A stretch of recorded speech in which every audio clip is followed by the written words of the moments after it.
I have some SLS components out here on the bench ready for overhaul today, and I realize I've never really addressed the issue of service and maintenance on these components. Now, SLS means self-leveling rear suspension. That's the hydraulic rear suspension that Mercedes started putting on their cars in the late 1970s. You'll see this on all station wagons, but you'll also see it on other cars like the 190 E16 valve, the 560 SEC, and some of the European W123 and W126 models had self-leveling suspension in the back. And this whole system seems to be neglected. I think maybe because there's no published information on what you should do for regular service and maintenance. And I think a lot of owners and even some shops kind of just don't know the system really exists. I've seen people have these cars and they go, I got what? I got self-leveling rear suspension. Well, one of the clues is this right here.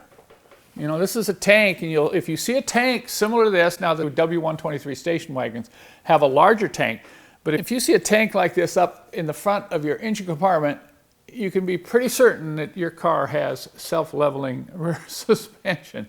And it needs to be maintained, okay? I think, number one, lack of fluid changes is the most prevalent problem, and it's usually the cause of a lot of grief with these systems. People say, oh, these systems aren't very reliable. Well, you have to maintain them. It's like an engine. You don't change your engine oil and the engine burns up and you say, oh, these engines aren't very good. They're not very reliable. Well, come on. You have to take care of some of this stuff, and that includes regular fluid and filter changes on the SLS or self-leveling rear suspension system, along with some maintenance that needs to be done about every 15 years. From my experience, I think about 15 years is the ideal mark for this. You know, once again, there's no published mileage where you should do this, and certainly you need to think in terms of years rather than mileage because you're dealing with rubber seals and O-rings, okay? So I want to show you these components up close. You have the pumps. This is a typical pump here. You see this on the front of the engine. This first showed up in the 6.9, and you started to see this in the late 70s in the 123 station wagons. And then this pump was on the 16 valve and on the 560 SCCs and some of the other 126s. Now, beginning in 1986, the station wagons went to a pump that was integral with the power steering pump. So you won't see these styles of pumps on the W124 E-Class station wagon. Just remember that. But all of these systems, including right up through the W210, which has, once again, different valves, different pumps, they still need to be serviced with fluid and with filters. And this should be done about every 30,000 miles. I've seen fluid in some of these systems that hasn't been changed in 200,000 miles, and it looks like engine oil. And a lot of times it is engine oil. Engine oil can get mixed in there. But if you neglect these fluid changes in these SLS systems, you know, it's not that expensive. It's easy to do. I've got videos on how to do it. We sell a kit with the proper fluid. Not any hydraulic fluid, by the way, works. You have to use special Mercedes-Benz fluid if you want your system to last. And you go through a system of flushing the fluid through and changing the filter, and you do that about every 30,000 miles, or maybe every 2.5 years, maybe longer, depending upon how often you drive your old Mercedes. But right now, I want to show you some specifics on these components. We have a couple kits that will allow you to reseal them. We're not talking about major overhaul here, we're talking about resealing, and that should be done about every 15 years. Because once again, I've said this before, right around 18 years, I don't know why it's 18, but I've seen so many old cars where it seems like they get to about 18 years old, and that's the end of the life of a lot of plastic and rubber parts, particularly if they've been subject to heat, engine heat, and that includes, of course, O-rings. So both of these units have a number of O-rings in them that get hardened and they will no longer seal properly. The pumps have a rear seal that can leak into the engine oil, so these need to be taken apart and resealed about every 15 years. But first I want to show you what can happen when you neglect changing the fluid every 30,000 miles. First, I want to show you a pump that probably has been serviced properly. This one was really nice when I opened it up. The first thing you want to look at is this camshaft on the center drive pin. this gets badly worn and scored. The bearings will start to fail. These bushings are in very good condition, and you can see inside it's fairly clean. Now I have just rinsed this off, but here's that seal I was talking about that gets hardened. And when this seal loses its seal right here on this part of the shaft, you'll have fluid leaking from the SLS system into the engine oil. So if you're in a situation where you see your fluid in your tank going down and your engine oil level going up, you'll know immediately what the problem is if you have an engine with SLS suspension in this type of pump, okay? So this is a good one and ready for resealing. Now I want to show you one I got just a couple weeks ago from eBay. You know, the seller advertised this as taking off a running engine. Well, yeah, okay, you're going to say, well, yeah, a running engine is one thing, but look at this. This has to be the worst I've ever seen. I pulled the cover off, and look at the sludge in there. I suspect that's probably got 300,000 miles on it with the original fluid. And look at this camshaft. Look at how badly worn that is. See that? It's the worst I've ever seen. You see some wear here on these cogs on the bottom part, but this is not going to be rebuildable. I mean, when you see light scoring, you may be able to polish it out, but I tell you, when it's like this is a pump that you're just going to have to throw away. You might want to save the housing. There's a few other parts in here, but when you see them like this, you're going to know that somebody probably never changed the fluid in the system. Now, when you get into these valves, they don't suffer quite the damage that the pumps will because they don't operate at high speed. You have a valving system in here, and this lever moves back and forth to direct the hydraulic oil flow to the struts. And you'll see a lot of scoring in here and scratches on this valve when the fluid has not been changed regularly. So this one looks pretty good. I can tell there's very minimal gouging and scratching in here, so that means this particular leveling valve has also been probably serviced properly, and it's ready for resealing. Now I want to show you what our kits look like and kind of explain a little bit about what's involved when you go to reseal either this type of pump or this style of leveling valve. Now, in 1986, in the W124, they introduced this style of leveling valve, and I want you to know that we have no reseal kits for this. These are still available new and, you know, kind of reasonably priced. This valve is no longer available new. You're only going to be able to buy it used. I carry a number of these on my website that have been taken apart, checked by me, and resealed here. But if you have this type of valve that looks like this under the back of your Mercedes, then I have a reseal kit that will work. If you have this type of valve, I'm sorry, I don't have anything that will help you overhaul that one. When you go to do your 30,000 mile service, you're going to be flushing the old fluid out of the system and putting new fluid in. There's no drain that can drain it out and then refill it like an engine. So it takes a little special technique that I cover in my instructions. But one of the things you'll probably want to do when you're doing the service, particularly if it hasn't been done a long time, you want to take the tank out, unbolt it from your engine compartment, take it out and clean it. It gets really dirty down in this area. But once you start doing the 30,000 mile service, you probably won't have to remove the tank. It just is a problem when it's not been changed. You'll get sludge down in the bottom of the tank, and you really need to get that out of there. And then a lot of times you'll have a braided hose that's rotten, and we provide this very special hose on my website. So you want to replace this outlet hose from the hydraulic tank because the hydraulic fluid tends to rot out those original braided hoses that you'll see on a lot of the older models. The filters are easy to change. The filters are located in this cap area. If you have a later one, it's going to have a cleanable nylon filter like this. The early ones, like in the W123 wagons, are a paper filter element that you just need to change every 30,000 miles. Now on these filters here, you may not need to change it every time you change the fluid. If you can clean it and it still looks good, then go ahead and reuse it. So maybe every 3 fluid changes, you might want to replace this filter in the later style tanks. Once again, you want to use genuine Mercedes fluid or Mercedes specification aftermarket fluid. A few companies make this. We provide in the kit fluid instructions and some special supplies that'll help you flush the old fluid out and get the new fluid in, so you'll have peace of mind for the next 30,000 miles. Let me explain what's involved in resealing these types of SLS pumps. This is your 15-year service, and if this is neglected, you're going to have problems with pressure and leakage in these pumps. So let me show you now what's included in the kit.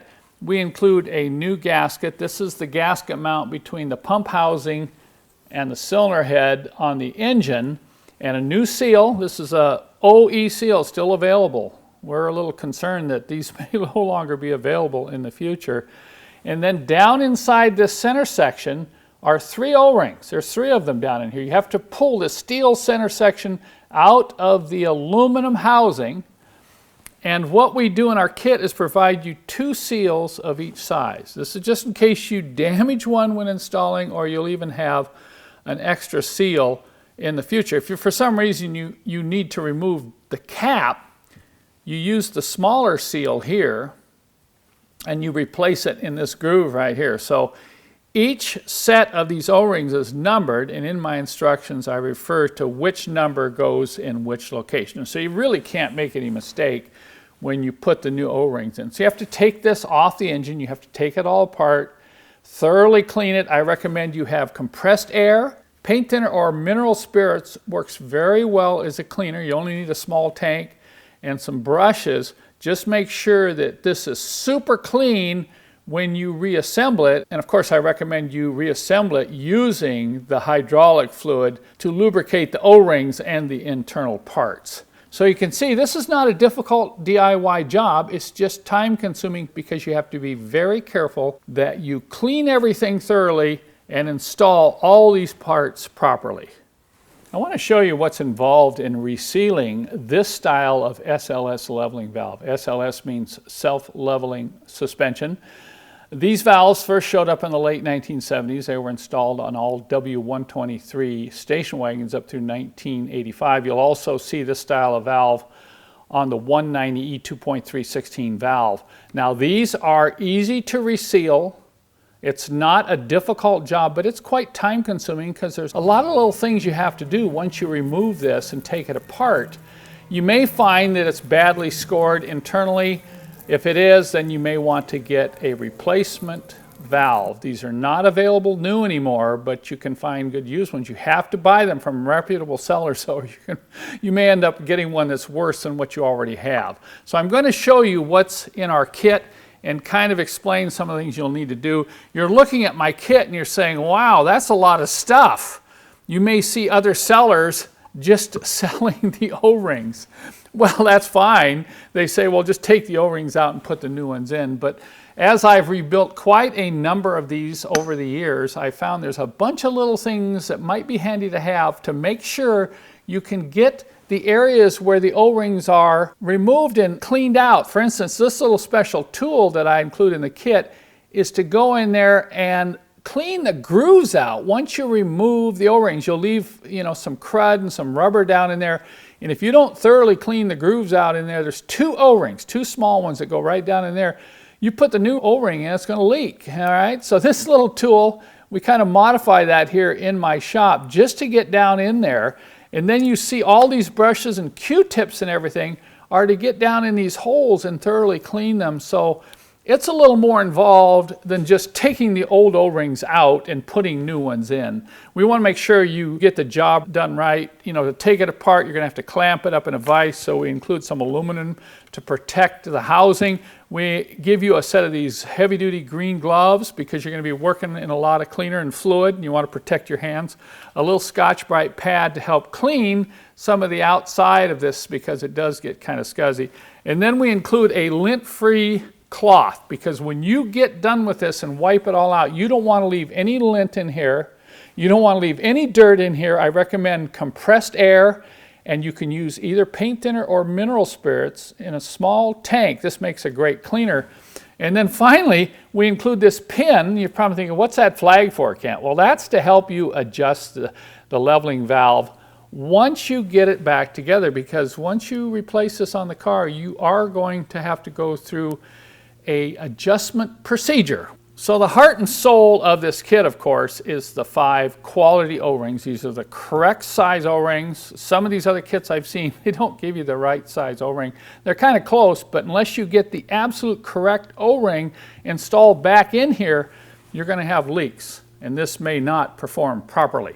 When you're all done with this, install it back on the car, you're going to need to adjust the ride height. And I've had so much frustration over the years trying to get to the adjusting nuts and the rods and everything that I finally came up with a set of special tools that makes adjusting this leveling valve a lot easier. And so you want to adjust the ride height on your old Mercedes station wagon. You know, it has the SLS or self-leveling suspension, has this type of valve. And you notice a lever comes out the side and there's a rod, and that rod is adjustable. You can either shorten or lengthen the rod. I have other videos showing this in more detail, but I tell you, if you've ever tried to do this, trying to get to the nuts and trying to loosen and tighten them on that rod to get the rod either extended or shortened to get the ride height just where you want it can drive you crazy. So after doing this a number of times, I said, I'm going to make a kit. Just for a simple task requires 3 specially modified tools. Now you can do it, you can try to do it with regular tools, but this tool here I had to grind real thin because once again, getting access to some of these locking nuts, they're very thin. Even the shafts coming out of the end of the ball sockets are real thin, so I had to take this 8mm wrench and grind it real thin so you can get on that. And then of course, getting up under the car and trying to adjust the nuts and lock them down like this. So I came up with this wrench here and bent it at that angle, and then of course put this bolt in here so you can get up in there and torque it. So I'm sure some of you are thinking that's kind of extreme to have to do a kit just for a simple adjustment on a leveling valve of this type. Well, go ahead and try it without these wrenches and you'll understand why I came up with this kit. So guess what I get to do in the shop today? I've already got these SLS components out on the bench, so I thought, well, I just shot a video on explaining the whole resealing process. I'm just going to go ahead and clean these. I'm going to get them apart here. I get the center section out and take a good look. You can see here these O-rings are just as hard as cement. Both this one in here and the one down in the bottom of this pump, and the seal is even hard, you know. You know, that's typical when they get old. That's why I say every 15 years you need to take these pumps apart as well as the leveling valves on these older styles and reseal them with new O-rings, and they're good to go. Now just a word of caution. Let's say you take your pump apart or you take your leveling valve apart and you find out it's damaged or worn out or badly scored, and you think, well, I'm just going to go buy a used one and put it on your car. Not so fast. If you buy a used one of these, like on eBay, you need to reseal it before you put it on the car, or you're going to have problems. You may have more problems than the one you had taken off, and if you're not careful, you'll end up with one like I got here on eBay, which is totally destroyed on the inside because it's obvious no one ever changed the hydraulic fluid in this particular SLS system. So buyer beware, okay? I don't need to say much more about that, but you do have to be pretty careful when you go out and buy used replacements. There are no new parts available for either this style of pump or this style of leveling valve. I get these and I inspect them. I make sure they're not worn. And then each one I clean thoroughly here and reseal, and that's the only way I sell them. I don't sell used pumps or used SLS valves if they haven't been taken apart, inspected, cleaned properly. I'm going to say properly because you got to make sure you don't get any dirt or dust in these parts when you put them back together. And my video instructions that come with my reseal kits, you know, explain that in great detail and show you how to clean them. So I'm sitting here right now for the next probably couple hours polishing and cleaning these.